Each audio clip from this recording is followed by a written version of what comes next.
I was 17 and that night was supposed to be quiet and simple. My mom left for her night shift at the hospital just after 9, wearing the same tired expression she always had before work. She reminded me to lock the door, text her if I needed anything, and try to sleep at a decent hour. I nodded and watched her car disappear down the street. My brother wasn't home either. He had gone to spend the weekend with his girlfriend, which meant I had the entire place to myself. I had been looking forward to that. I liked the idea of being alone without anyone watching what I did. I locked the front door and checked the windows, and I turned on the TV, grabbed snacks, and decided it would be a movie night. But I kept the kitchen light on because I didn't like seeing it completely dark when I walked past it. Eventually, I went to my bedroom with my laptop and phone. I closed the door and locked it without thinking too much about it. I sat on my bed chatting with friends, laughing quietly so the neighbors wouldn't hear. Around midnight, my friends started logging off one by one. I stayed awake, scrolling through videos and rewatching scenes from a movie I barely paid attention to. My phone battery was low, and I told myself I would sleep soon, but I didn't rush it. Before anything happened, there was a moment where my focus drifted away from the screen. I didn't hear a sound, but my body went still anyway. I stared at my bedroom door without knowing why, watching the thin line of light from the kitchen under it. That light changed. Slowly, something blocked it. A shadow passed from one side of the door to the other, steady and deliberate. I sat up straight, my heart speeding up instantly. My phone slipped from my hand and landed on the bed. The shadow stopped. Whoever it was stood directly outside my door. I stayed frozen, barely breathing, listening for footsteps or movement, but there was nothing. Then my mom's voice came from the hallway right behind the door. She told me to open up and say hello. Her voice sounded calm, relaxed, like she had just come home from the grocery store instead of work. My body reacted before my mind did. My hands started shaking so badly I had to press them into the mattress to steady them. My mom was not supposed to be home, and she never came back once her shift started. She always texted first. Always. "Open the door, darling. Are you okay? You're not answering me." The tone didn't change. She just repeated the same request like she was waiting patiently for me to obey. I grabbed my phone and unlocked it, my thumb hovering over the emergency call screen. My chest felt tight and I had to force myself to breathe slowly.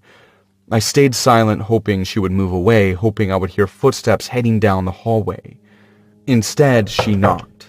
Once, then again. Each knock was spaced out and controlled, not angry and not worried. That scared me more than yelling would have. My mom never knocked like that. Before the next thing happened, there was silence. Total silence. No knocking, no breathing, no movement. I waited, counting seconds in my head, hoping to hear her walk away. I leaned forward and whispered her name, barely making a sound. There was no response. I whispered it again, louder this time, my voice shaking. Her voice came back suddenly, louder and sharper. She asked what was wrong with me and why I was acting weird. The calm tone was gone, replaced by irritation that felt forced and unnatural. Then she started screaming. She shouted my name over and over, slamming her hand against the door hard enough to rattle the frame. The sound made me flinch and curl in on myself, covering my ears as tears filled my eyes. Just as suddenly, it stopped. The screaming cut off, leaving the house completely silent again. I sat there shaking, my thoughts racing and crashing into each other. Every instinct told me not to open the door, but another part of me needed to see what was there. I needed proof that this was real. Before I could change my mind, I unlocked the door and pulled it open. The hallway was completely dark. The kitchen light was gone, and the darkness felt heavy and wrong, filling the space in a way that didn't make sense. My eyes couldn't adjust, and it felt like the darkness was pressing toward me. Before I could step back, the darkness moved faster. It flooded the hallway and poured into my room, swallowing the light behind me. My room disappeared, and I was surrounded by nothing. I tried to move, but my legs barely responded. My breathing became loud and uneven, and panic took over completely.